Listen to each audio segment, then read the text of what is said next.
بسم الله الرحمن الرحيم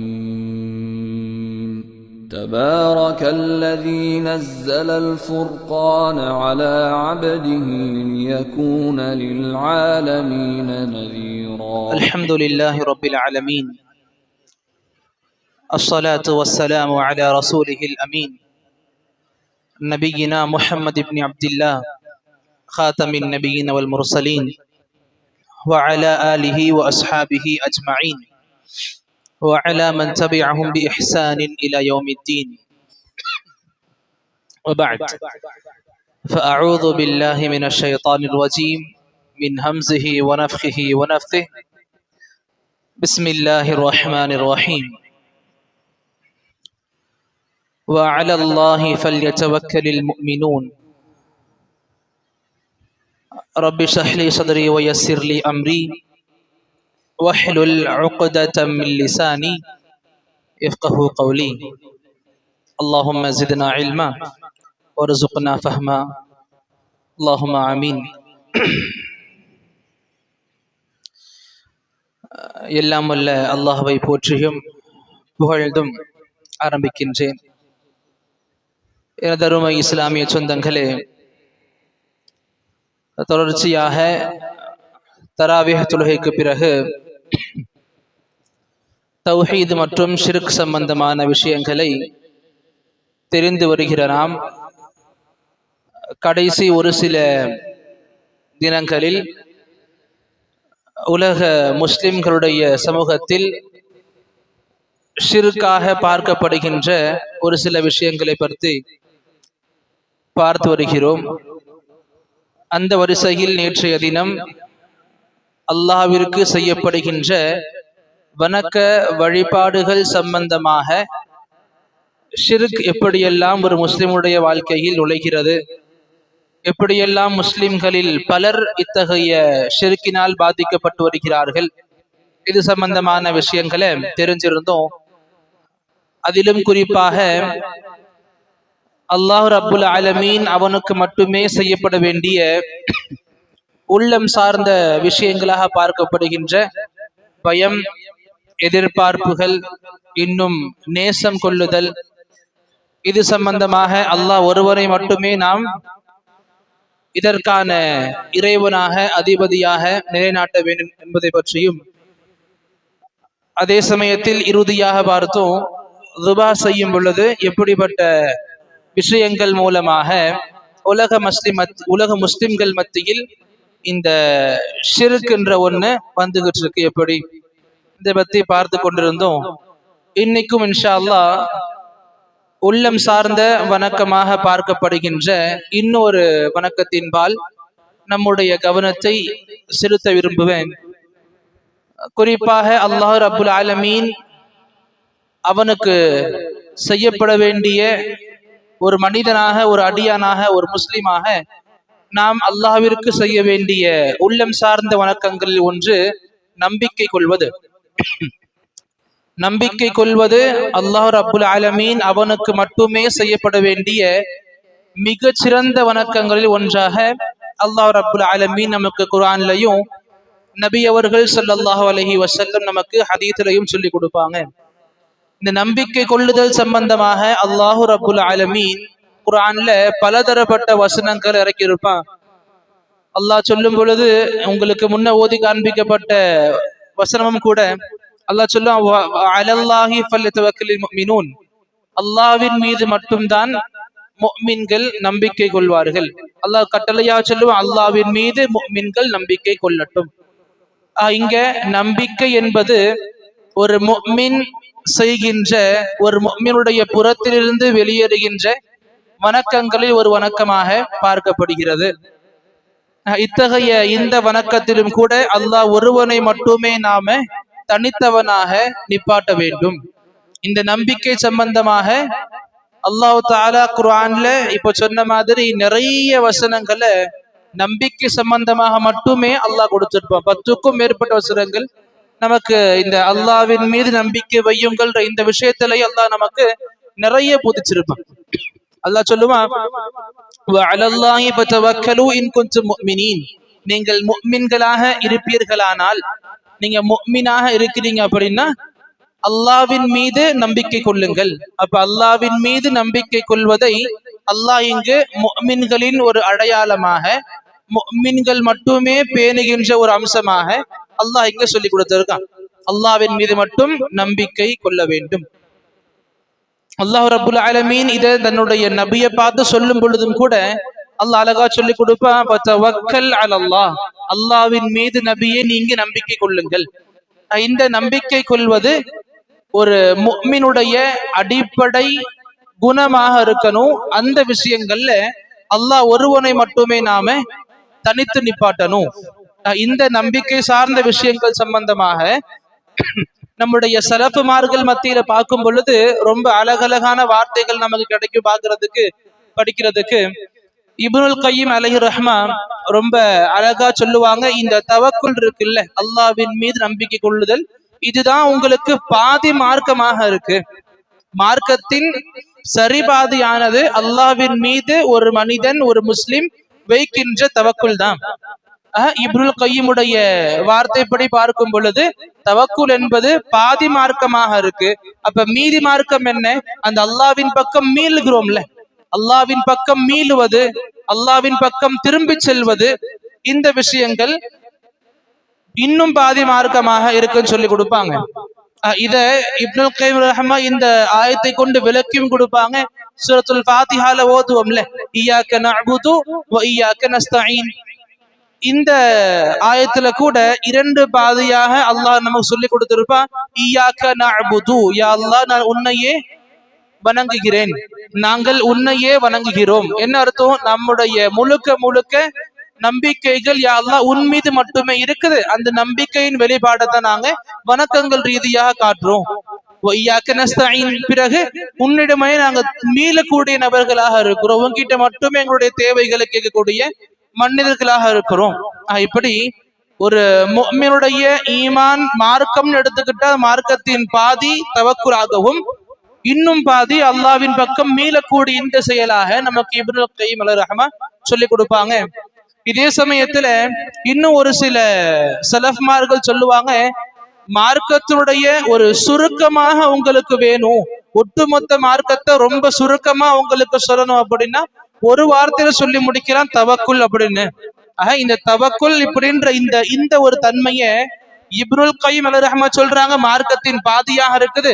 இங்க மத்த ஸ்காலர்ஸ், மத்த சலஃப்மார்கள் சொல்றாங்க இந்த தவக்குல் உங்களுடைய இஸ்லாம், உங்களுடைய மார்க்கத்தின் ஒரு கன்க்ளூஷனாக, ஒரு சுருக்கமாக, உங்களுக்கு ஒரு முடிவுரையாக இஸ்லாம உங்களுக்கு எடுத்து வைக்கணுமா, ஒரு வார்த்தை சொல்லி கொடுக்கணுமா, அல்லாஹ்வின் மீது மட்டும் நீங்க நம்பிக்கை வச்சு வாழணும்.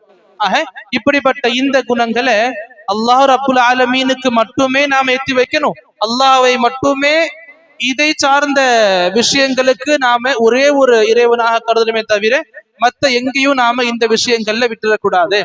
இன்னைக்கும் கூட பார்க்கும் பொழுது இந்த தவக்குல் சம்பந்தமாக நிறைய கொள்கை சார்ந்த வழிகேடுகளை மக்கள் மத்தியில பார்க்க முடியும்.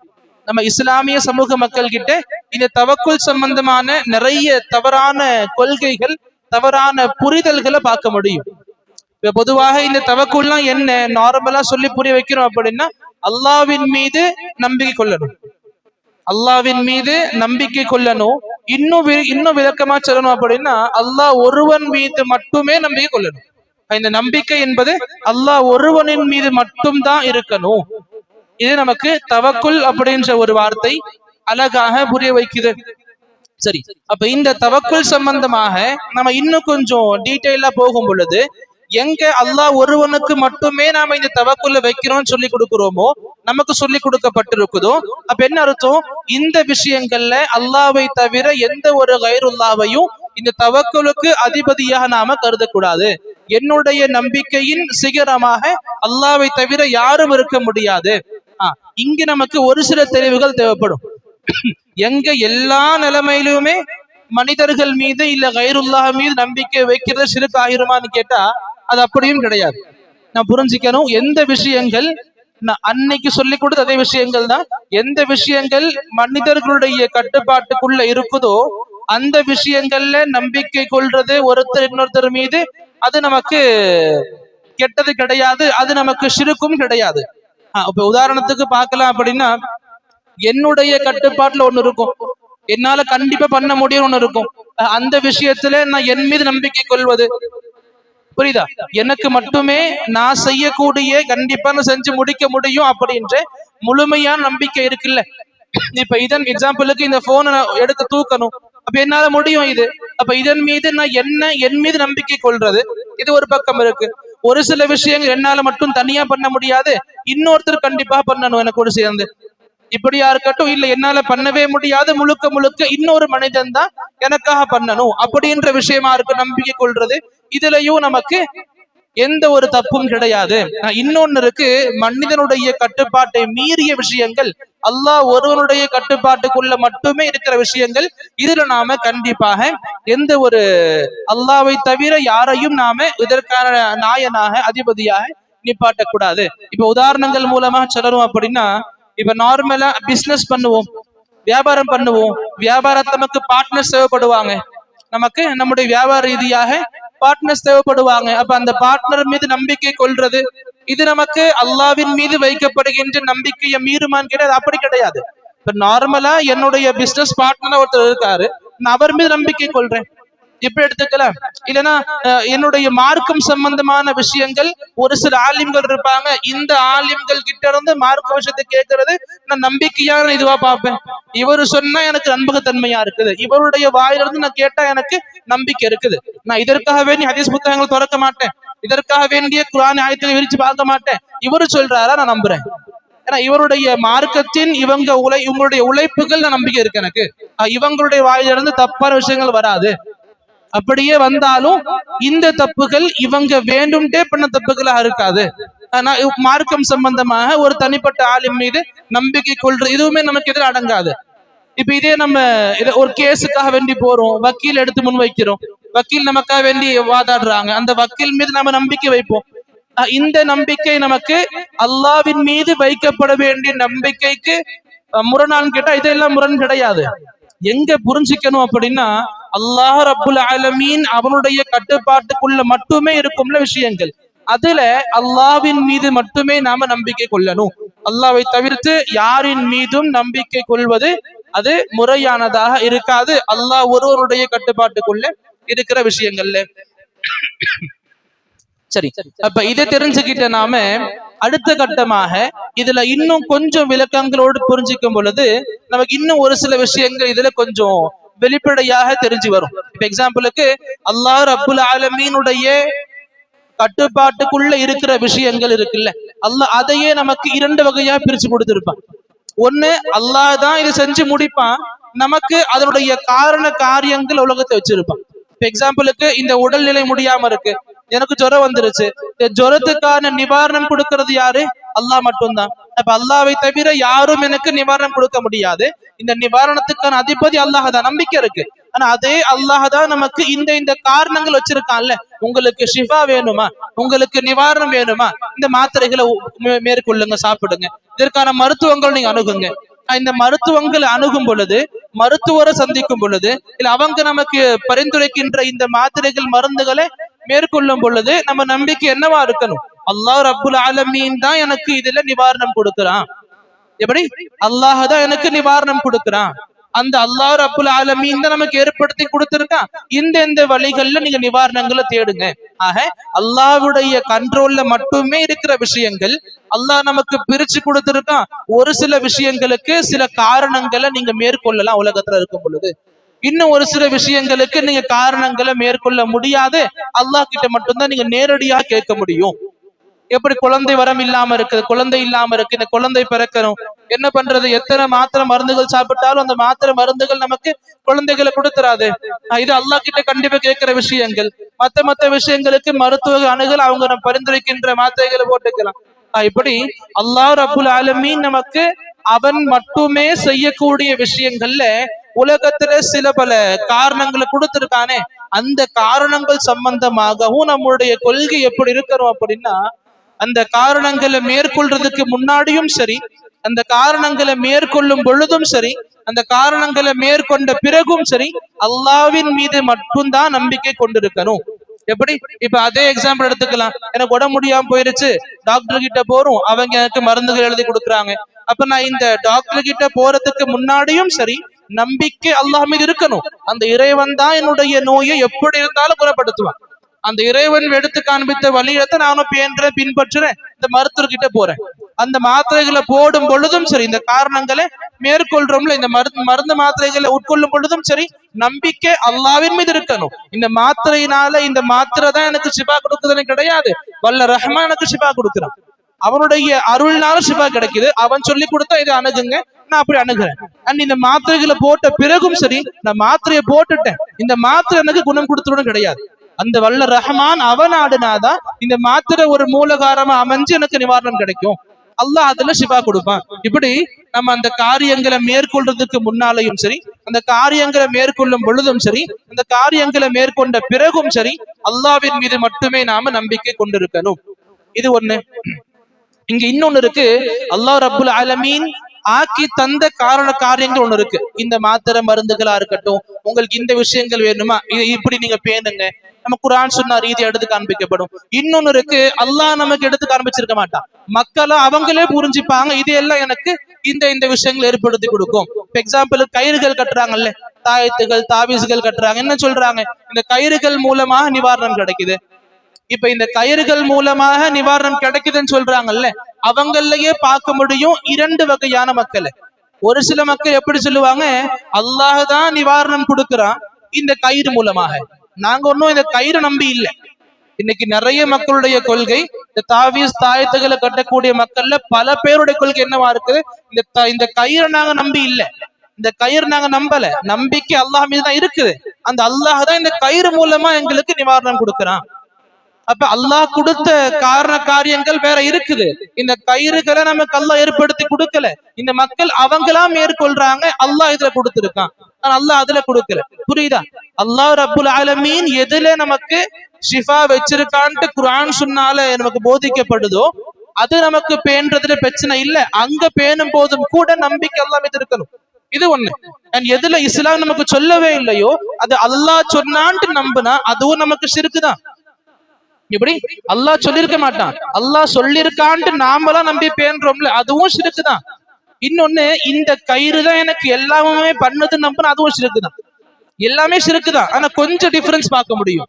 எப்படி? அல்லாஹ் தான் கொடுத்திருக்கான் நம்பி கயிறு கட்டுறாங்கல்ல, இந்த கயிறுல அல்லாஹ் ஷிஃபா கொடுத்திருக்கான், இப்படி நம்பி கட்டுறது இந்த ஷிர்க் அஸ்கர்ன்னு சொல்லுவாங்க, சின்ன ஷிர்க். இது ஏன் சின்ன ஷிர்க்? இது அல்லாஹ் நம்பிக்கை அல்லாஹ் மேல இருக்கு, அல்லாஹ் மேல இருக்க நம்பிக்கை எங்கேயும் போய் அல்லாஹ் மேல நம்பிக்கை வைக்கிறாங்க. நம்பிக்கை எப்படி வைக்கிறாங்க? அல்லாஹ் தஆலா இதுல வச்சிருக்கான் குணம், இதுல அல்லாஹ் தஆலா தன்னுடைய ஷிஃபா நிவாரணத்தை வச்சிருக்கான், இப்படி நம்புறது நமக்கு ஷிர்க் அஸ்கரா இருக்குது. எப்ப அல்லாஹ்வின் மீது நம்பிக்கை வெளியேறி முழுக்க முழுக்க நம்பிக்கை இந்த கயிறுகள் மீது போயிருமோ அப்ப சொல்லப்படும் இவங்க ஷிர்க் அக்பர் பண்ணிட்டாங்க, பெரிய ஷிர்க் பண்ணிட்டாங்க. புரியுதா? இப்ப ஷிர்க் ரெண்டு வகையா பிரிக்குது இல்ல, ஒண்ணு ஷிர்க் அக்பர்னு பிரிக்கப்படும், இன்னொன்னு ஷிர்க் அஸ்கர்னு பிரிக்கப்படும். அப்ப இதுல பொதுவாக மக்கள் சொல்லுவாங்க ஷிர்க் அக்பர்னா எல்லாம் ஷிர்க் அடங்கும், ஷிர்க் அஸ்கர்னா வெறும் முகஸ்துதின்னு சொல்லுவாங்க. பிற மக்களுடைய பேருக்காக புகழ்ச்சிக்காக தொழுறது வணங்குது எல்லாம், இதுவும் ஷிர்க் அஸ்கர்ல வருது. ஆனா இது மட்டுமே ஷிர்க் அஸ்கர்ல கிடையாது. எந்தெந்த விஷயம், இப்ப உதாரணத்துக்கு எந்தெந்த விஷயங்கள்ல அல்லாஹ் ரப்புல் ஆலமீன் இத காரியமாக அமைச்சு கொடுக்கலையோ நாம அது அல்லாஹ் தான் இதை ஏற்படுத்தி கொடுத்திருக்கா நம்புனா ஷிர்க் அஸ்கர். புரியுதா? அந்த தாயத்துகள் கட்டும் பொழுது நம்பிக்கை எனக்கு அல்லாஹ் மேல இருக்கு, அந்த அல்லாஹ் தான் இந்த கயிறுல ஷிஃபா வச்சிருக்கான்னு நம்புனா ஷிர்க் அஸ்கர், சின்ன ஷிர்க் அது. அப்ப அல்லாஹ் மீது நம்பிக்கை வெளியேறி முழுக்க முழுக்க எனக்கு இந்த கயிறு கட்டுனாதான் சரியாகும், இந்த கயிறு தான் எனக்கு நிவாரணத்தை கொடுக்குது நம்பினா அது பெரிய ஷிர்க், அது ஷிர்க் அக்பர். அப்ப இதுல என்ன வித்தியாசம்? ஷிர்க் அஸ்கர்னா என்ன, எப்படிப்பட்ட பாதிப்புகள் நமக்கு ஷிர்க் அஸ்கர் கொடுக்கும் அப்படின்னா, நிரந்தரமான நரகத்தை கொடுக்காது. நிரந்தரமான நரகத்தை இந்த சின்ன ஷிர்க் கொடுக்காது. ஆனா நரகத்துக்கு கொண்டு போய் சேர்க்கக்கூடிய பெரிய காரியத்தை பண்ணும். நிரந்தரமா நரகத்தை இருக்க மாட்டோம் ஷிர்க் அஸ்கரோடு இறந்து போனா. ஆனா என்ன ஆகும்? அந்த நரகத்துக்கு போயிட்டு தான் நம்ம அல்லாஹ்வுடைய சொர்க்கத்துக்கு போவோம். நரகத்தை நாம எப்படியாவது சந்திச்சிருவோம், இதுக்கு ஷிர்க் அஸ்கர் வழிவகுக்கும் அப்படின்னு சொல்லி கொடுப்பாங்க. இது மட்டும் இல்லாம இந்த ஷிர்க் அஸ்கரோடு இறந்துட்டாங்க அப்படின்னா உலமா பெருமக்கள் எழுதி கொடுப்பாங்க, அல்லாஹ் தஆலா அவங்கள மன்னிக்க மாட்டான். எப்படி மன்னிக்க மாட்டான்? தண்டனை கொடுக்கிற வரைக்கும் மன்னிக்க மாட்டான். தண்டனை கொடுத்த பிறகு மன்னிப்பாவாங்களே, சிறுக்கு அசுகர் பண்ணவங்களே தண்டனை கொடுத்துதான் அல்லாஹ் அவங்கள மன்னிப்பான். நார்மலா மன்னிக்கிறது கஷ்டம்னு சொல்லி கொடுப்பாங்க.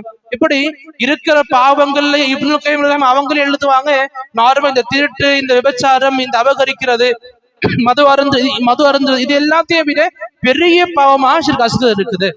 இது நம்பிக்கை சார்ந்த விஷயங்கள்ல நமக்கு ஏற்படப்படுகின்ற மிகப்பெரிய பாவமாக, மிகப்பெரிய ஆபத்தாக பார்க்க முடியும். ரெண்டு, ஷிருக்கு அஸ்கரா இருக்கட்டும், ஷிருக்கு அக்பரா இருக்கட்டும், ஷிருக்குடைய வட்டாரத்துக்குள்ள போயாச்சு. இதுல அல்லாஹ் ரப்புல் ஆலமீன் ஏற்படுத்தி கொடுக்காத ஒன்ன அல்லாஹ் ஏற்படுத்தி கொடுத்தா நம்புறது. இந்த கயிறுகள்ல ஷிஃபா கிடையாது, ஆனா அல்லாஹ் இதுல ஷிஃபா கொடுத்திருக்கான்னு நம்பி கயிறு போட்டா சின்ன ஷிருக்கு. அது இந்த கயிறு தான் எனக்கு ஷிஃபா கொடுக்குது நம்புனா அது பெரிய ஷிருக்கு. இது கொஞ்சம் புரியுதா? அப்ப இதுல குழம்ப கூடாது. அப்ப இங்க நமக்கு இந்த ஷிருக்கு ரீதியாக மிகப்பெரிய குளறுபாடுகள், மிகப்பெரிய ஆபத்துகள் நமக்கு இந்த கயிறுகள் சம்பந்தமாக எல்லா விஷயங்களும் புரிஞ்சுக்க முடியும். அல்லாஹ் ரப்புல் ஆலமீன் எதை ஏற்படுத்தி கொடுத்திருக்கானோ அந்த காரியங்கள்ல மேற்கொள்ளணும். அதையும் மேற்கொள்ளாம சும்மா உட்கார்ந்துக்கு நம்புறேன்னு சொன்னா அது தவக்குல் அல்லாஹ் கிடையாது.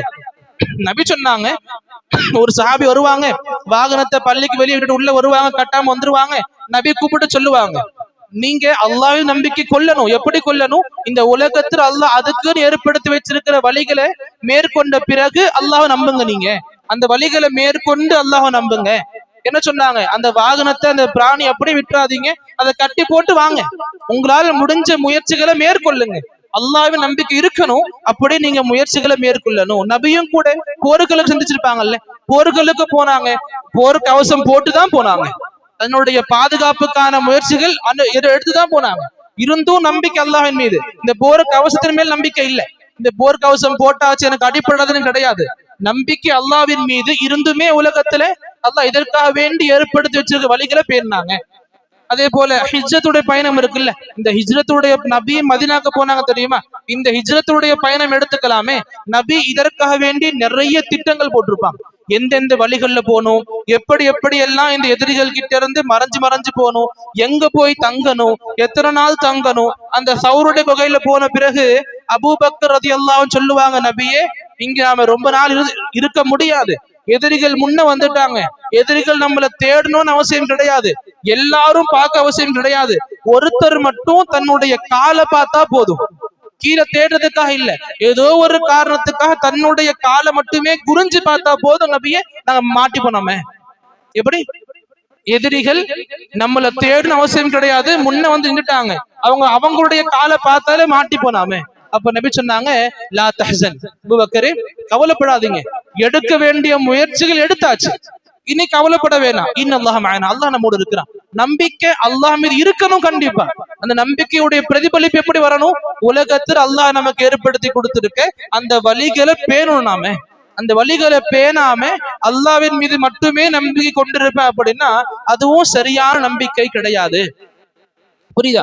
அல்லாஹ் நமக்காக வேண்டி ஏற்படுத்தி கொடுத்திருக்கின்ற காரண காரியங்களை, இந்த வழிகளை நாம் மேற்கொள்ளணும். மேற்கொள்றதுக்கு முன்னாடியும் சரி, மேற்கொள்ளும் பொழுதும் சரி, மேற்கொண்ட பிறகும் சரி, அந்த அல்லாஹ்வின் மீது நாம நம்பிக்கை கொண்டிருக்கணும்.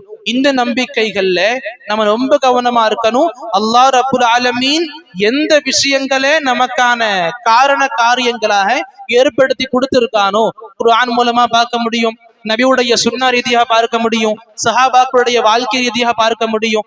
இது மார்க்கம் சார்ந்த விஷயங்களா இருக்கும். இன்னும் உலகம் சார்ந்த விஷயங்களா இருக்குல்ல, இப்ப காலுக்கு முள்ளு குத்த கூட செப்பல் போடுறோம், ட்ரெஸ் நம்ம கலண்டு விழுந்து லூசாய் விழுந்த கூடாது, அதுக்கான பெல்ட் போடுறோம். இது எல்லாம் நபியுடைய காலத்துல கிடையாது. இந்த பெல்ட் போடுற நபியுடைய காலத்துல கிடையாது. அப்ப அதெல்லாம் உங்களுக்கு ஷிர்கான் கேட்பாங்க மக்கள். இப்ப இந்த ஒரு பகுத்தறிவு தன்மை நமக்குள்ள வரணும். எந்தெந்த விஷயங்கள் உலகத்தோடு இணைஞ்சிருக்குது, எந்த விஷயங்கள் மார்க்கத்தோடு இணைஞ்சிருக்குது. உலகத்தோடு இணைஞ்சிருக்கிற எந்த விஷயத்தையும் நமக்கு எல்லாம் பண்ணிக்கலாம்.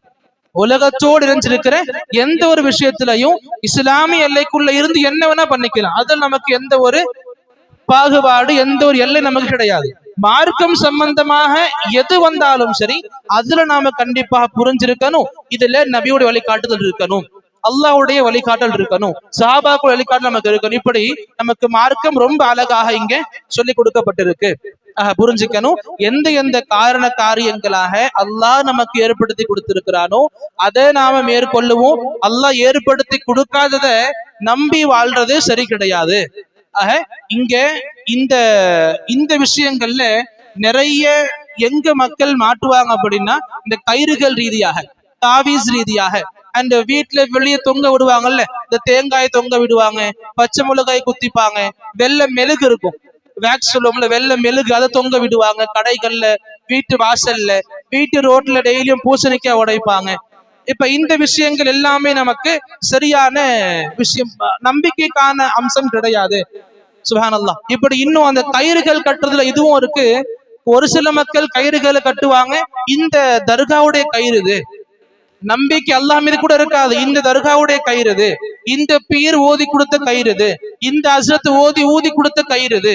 இப்படி இந்த கயிறுகள் சம்பந்தமாக அல்லாஹ் மீது நம்பிக்கை போயிருச்சாங்க. இல்ல, இவங்க கொடுத்த கயிறுன்னு கட்டுறாங்கல்ல, இப்ப இவங்க கொடுத்த கயிறுனாலே நமக்கு போயிருச்சு நம்பிக்கை, அல்லாஹ் மீது இல்ல, இவங்க கொடுத்தாங்க, அவங்க நம்பிக்கை வந்துருச்சு. இந்த தர்கால போய் வாங்கப்பட்ட கயிறு, அப்ப தர்கால உள்ள அந்த வலிமை நம்பிக்கை வந்துருச்சு, தர்கா மேல் நம்பிக்கை வந்துருச்சு. இப்ப நீங்க அல்லாஹ் மேல் நம்பிக்கை கொள்றேன்னு சொன்னாலுமே அது ஏற்றுக்கொள்ளப்படக்கூடிய காரணம் இல்ல. ஏன் இல்ல? நீங்க அல்லாஹ் மேல் நம்பிக்கையோடு நீங்க கட்டல, நார்மல் கயிறு தான், அதுக்கு நீங்க எந்த கவனம் செலுத்தல, இந்த தர்கால இருந்து வந்திருக்குன்னு சொன்ன உடனே கட்டுறீங்கல்ல. உங்க நம்பிக்கை அல்லாஹ் மீது கிடையாது, இந்த வலி மீது இருக்குது, இந்த தர்காவின் மீது இருக்குது, இந்த இடத்தின் மீது இருக்குது. இப்படி இருக்குது அப்படின்னா நமக்கு கண்டிப்பா அது ஷிர்க் அஸ்கர் இல்ல, ஷிர்க் அக்பர். அது நிரந்தரமாக நரகத்தை கொடுக்கக்கூடிய காரியத்தை அது நமக்கு மேற்கொண்டு கொடுக்கும். புரிஞ்சுக்க அன்பார்ந்தவர்களே, இந்த விஷயங்கள் இன்னைக்கு பார்க்கும் பொழுது நிறைய மக்கள் மத்தியில, முஸ்லிம்களாக வாழக்கூடிய நிறைய மக்கள் மத்தியில் இருக்கும். இந்த பொதுவாக இந்த கயிறு கட்டக்கூடியது, இந்த கயிறு கட்டக்கூடிய இந்த கயிறுல கூட நிறைய கலர்ஸா இருக்கு. கருப்பு கலர்ல கட்டுவாங்க, ஆரஞ்சு கலர்ல கட்டுவாங்க, சிவப்பு கலர்ல கட்டுவாங்க, மஞ்சள் கலர்ல கட்டுவாங்க. என்ன சொல்லுவாங்க கேட்டா, ஒவ்வொரு காரணத்துக்கும் ஒவ்வொரு கயிறுகள் இருக்கும். என்னுடைய இந்த தேவைக்கு இந்த கயிறு கொடுக்கப்படும், இந்த தேவைக்கு இந்த கயிறு கொடுக்கப்படுது. சூரா ஃபாத்திஹா ஓதி ஊதுனா அது தனி கலர்ல இருக்கும், ஆயத்துல் குர்சி ஓதி ஊத தனி கலர் கயிறு இருக்கும். இப்படி நம்முடைய மார்க்கத்தை அப்படியே பிற மத்தவர்களை பார்த்து அவங்க என்ன பண்றாங்களோ அது அப்படியே முஸ்லிம்கள் இன்ஸ்பயர் ஆகி பண்ண ஆரம்பிக்கிறாங்க. எல்லாமே நடக்கும். ஒரு பக்கம் கோயில் எடுத்துக்கோங்க, ஒரு பக்கம் தர்கா எடுத்துக்கோங்க, வெறும் பெயர்கள் மட்டும்தான் வேறுபடுமே தவிர இங்க நடக்கிற எல்லாமே இங்கேயும் நடக்கும். பெயர்கள் மட்டும் மாத்திப்பாங்க. பெயர்கள் மாத்தப்படுறதுனால நமக்கு அது மார்க்கம் ஆயிராது. புரிஞ்சுக்கணும். இந்த அல்லாஹ் ரப்புல் ஆலமீன் அவன் மீது மட்டுமே நம்பிக்கை கொள்ளணும். இந்த நம்பிக்கை உள்ளம் சார்ந்த இபாதத்தா இருக்குது. இந்த இபாதத்திலையும் கூட நாம தௌஹீதை மேற்கொள்ளணும். அல்லாஹ் ஒருவன் மீது மட்டும்தான் நாம நம்முடைய நம்பிக்கையை மேற்கொள்ளணும். இங்கு எந்த விஷயங்கள் அல்லாஹ் நமக்கு காரணங்களாக அல்லாஹ் ஏற்படுத்தி கொடுத்திருக்கானோ அந்த காரணங்களை மேற்கொண்டு நம்பிக்கை கொள்வோம். அல்லாஹ் ஏற்படுத்தி கொடுக்காத காரணமா இருக்குதா அதன் மீது அறவே நம்பிக்கை கொள்ள மாட்டோம். நம்பிக்கை எப்படி இருந்தாலும் சரி, அல்லாஹ் ஏற்படுத்தி கொடுக்காத காரணங்கள் நம்பிக்கை கொள்றோம் அப்படின்னா நம்ம ஷிர்க்கு உள்ள நுழைஞ்சு நடத்தும், ஷிர்க்குக்குள்ள இன்றி ஆயிட்டும். ரொம்ப கவனிக்க வேண்டியது, அல்லாஹ் ஏற்படுத்தி கொடுக்காத இந்த காரண காரியங்களை விட்டு மொத்தமாக ஒதுங்கிறனும். அதுல நாம நம்முடைய நேரங்களையோ, நம்முடைய செல்வங்களையோ, நம்முடைய முயற்சிகளையோ, அமல்களையோ நம்ம அதுல நாம செலவு பண்ணக்கூடாது. இன்னைக்கு தெரிஞ்ச விஷயங்கள்ல அல்லாஹ் ரப்புல் ஆலமீன் அவன் மீது மட்டுமே நம்பிக்கை கொள்ள வேண்டிய ஒரு குணம் ஒரு முஸ்லிமாக என்னுடைய உங்களுடைய எல்லாருடைய உள்ளங்களிலும் இருக்கணும். இந்த நம்பிக்கை சார்ந்த விஷயங்கள்லையும் கூட அல்லாஹ்வுக்கு நிகராக நம்ம யாரையும் கொண்டு வரக்கூடாது. ஒரு சில நம்பிக்கைகள் மற்ற மனிதர்கள் மீது வைக்கலாம், இந்த நம்பிக்கைகள் நமக்கு தப்பு கிடையாது, ஷிர்க் கிடையாது. எது எதையெல்லாம் மனிதனுடைய கட்டுப்பாட்டுக்குள்ள இருக்குதோ அதன் மீது நம்பிக்கை கொள்ளலாமே தவிர மனிதனுடைய கட்டுப்பாட்டுக்கு மீறிய விஷயங்கள், அல்லாஹ்வுடைய கட்டுப்பாட்டுக்குள்ள மட்டுமே இருக்கிற விஷயங்கள்ல அல்லாஹ் ஒருவன் மீது மட்டும் தான் நம்பிக்கை கொள்ளணும். அல்லாஹ்வையும் நம்புறோம், இவங்களும் நம்புறோம் சொல்றது மார்க்கத்து அனுமதி கிடையாது. அல்லாஹ் ஒருவன் மீது மட்டும் தான் என்னுடைய நம்பிக்கை கொள்ளணும். இந்த தவக்குல் சம்பந்தமான விஷயங்கள்ல கூட முற்றிலுமாக தௌஹீதை பேணக்கூடிய மக்களாக வாழணும். அல்லாஹ் ரப்புல் ஆலமீன் இத்தகைய விஷயங்களை உள்வாங்கி பேணி பிற மக்களையும் பேண செய்யக்கூடிய அருமையான வாய்ப்புகளை அல்லாஹ் நம் அனைவருக்கும் வழங்கியுள்வானாக. அல்லாஹும்ம ஆமீன். வ ஆகிரு தஅவானா அல்ஹம்துலில்லாஹி ரப்பில் ஆலமீன்.